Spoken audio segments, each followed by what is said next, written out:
Hello everyone, B for basic channel की तरफ से बशीर खान एक दफ़ा फिर हाजिर है। CSS3 की बातें चल रही थी पिछली वीडियोस के अंदर। आगे हम एक और उसका पावरफुल कंपोनेंट देखते हैं, वो है टेक्स्ट इफेक्ट।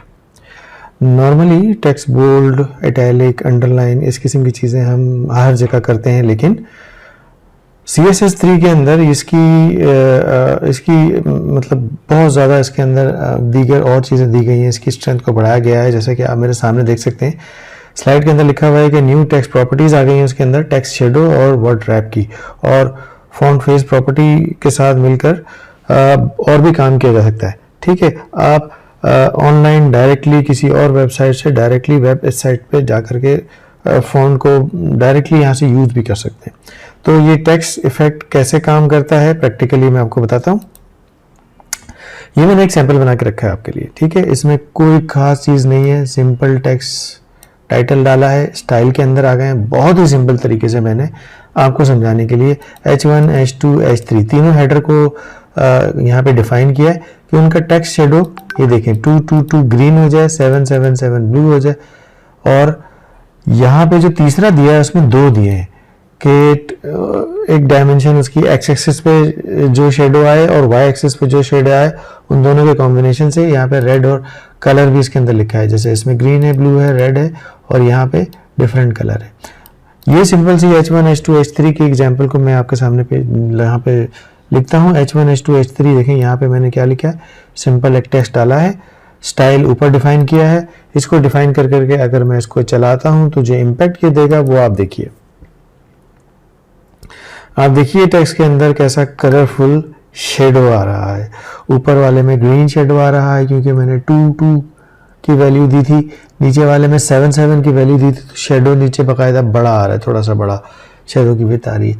अगर ये रेड वाले को आप देखें तो मैंने उसकी शेडो को दो पोजीशनें दी थी। एक मैंने येलो इम्पैक्ट दिया है, येलो ये अगर आपकी स्क्रीन पे नज़र आ रहा है, और दूसरे के साथ साथ इसमें दूसरा कलर दिया है रेड कलर का। ठीक है, तो इन दोनों के कॉम्बिनेशन से मैंने बता दिया कि जी इतने इतने ये जो नंबर थे ये सिर्फ उसकी वो थी कि कितना बड़ा शेडो आपको चाहिए। जितना ऊपर वाले का नंबर मैंने 2 रखा था, हल्का शेडो आ रहा है, इसका मैंने 7 रखा है, इसका 7 रखा है। इसमें शेडो की जो स्ट्रेंथ है वो ज़्यादा आ रही है, वो ज़्यादा नज़र आ रहा है शेडो। ठीक है, तो ये है HTML के 5 का CSS3 के अंदर शेडो इम्पैक्ट। ठीक है, अच्छा ये है एक एग्जाम्पल। मैं आपको एक और एग्जाम्पल दिखाता हूँ इसकी। इसको स्टॉप करते हैं और एक और मज़े की दूसरी एग्जाम्पल देखते हैं। दूसरी एग्जाम्पल में आप देखें, थोड़ी सी मैंने कोडिंग ज़्यादा लिखी है। ऊपर स्टार्ट किया है और एक डिव बनाया है। डिव के अंदर फ्लोट को लेफ्ट कर दिया है। ओपेसिटी, उसकी ओपेसिटी आप समझें कि एक चीज़ के ऊपर अगर आपको आना है तो आपकी विजिबिलिटी क्या होती है। अच्छा, ये जो एग्जाम्पल है वो ये है कि अब अगर मैं एक इमेज लगा दूँ और उसके साथ थोड़ा टेक्स्ट लिखूँ तो टेक्स्ट इधर आएगा, इमेज इधर आएगी।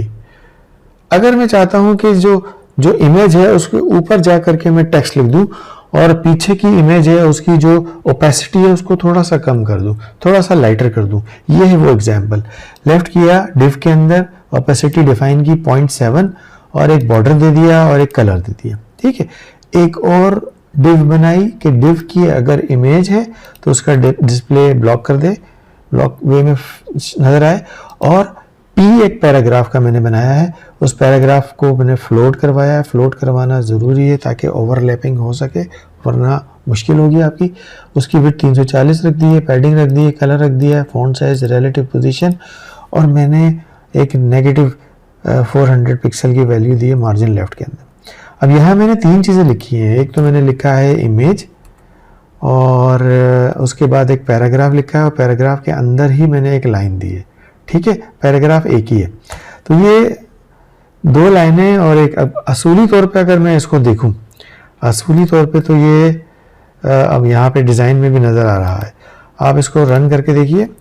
अमूमन अगर मैं ये सारी CSS की वैल्यूज नहीं देता तो टेक्स्ट और इमेज ये दोनों अलग अलग पोजीशंस पे नज़र आ रहे होते, आपस में ओवरलैप नहीं हो पाते, और अगर ओवरलैप होते तो एक चीज़ छुप जाती है, एक चीज़ नज़र आती।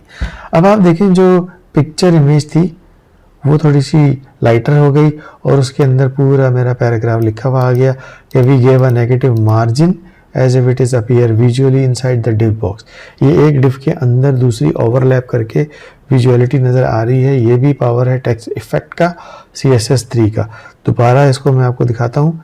इसके अंदर आप इसको दोबारा देखिए, स्टॉप करते हैं कि ये ऑपोसिटी डिफाइन की है, मैं इसको 5 कर देता हूँ, ठीक है।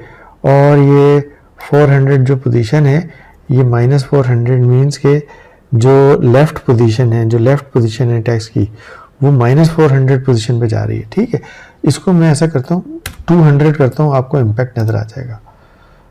अब देखिए -200 किया है तो लेफ्ट साइड से -2 की पोजीशन थोड़ी सी आगे निकल गई, ठीक है। और आप देखिए पिक्चर और लाइट हो गई।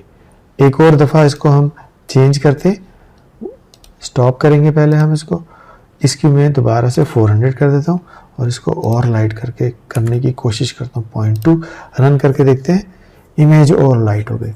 ये देखिए, ये पहली इमेज थी, ये मैंने आगे कर दिया था और ये और लाइट हो गई, ठीक है। इमेज की अगर स्ट्रेंथ को बढ़ाना हो तो मैं यहाँ आके स्टॉप करूँगा और ओपेसिटी को मैं बढ़ा करके 9 कर दूंगा और मैं प्ले करके देखूंगा भाई कैसा आता है। अब आप देखें विजुअलिटी, इमेज की और स्ट्रेंथ हो गई और मेरा टेक्स्ट भी अंदर आ रहा है। तो ये टेक्स्ट इफेक्ट है। टेक्स्ट इफेक्ट की एक और एग्जांपल है कि इमेज के साथ आप कैसे उसको ओवरलैप करके दोनों की विजिबिलिटी को दिखा सकते हैं।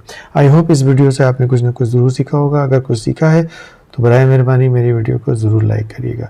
इजाज़त दीजिए, गुड बाय।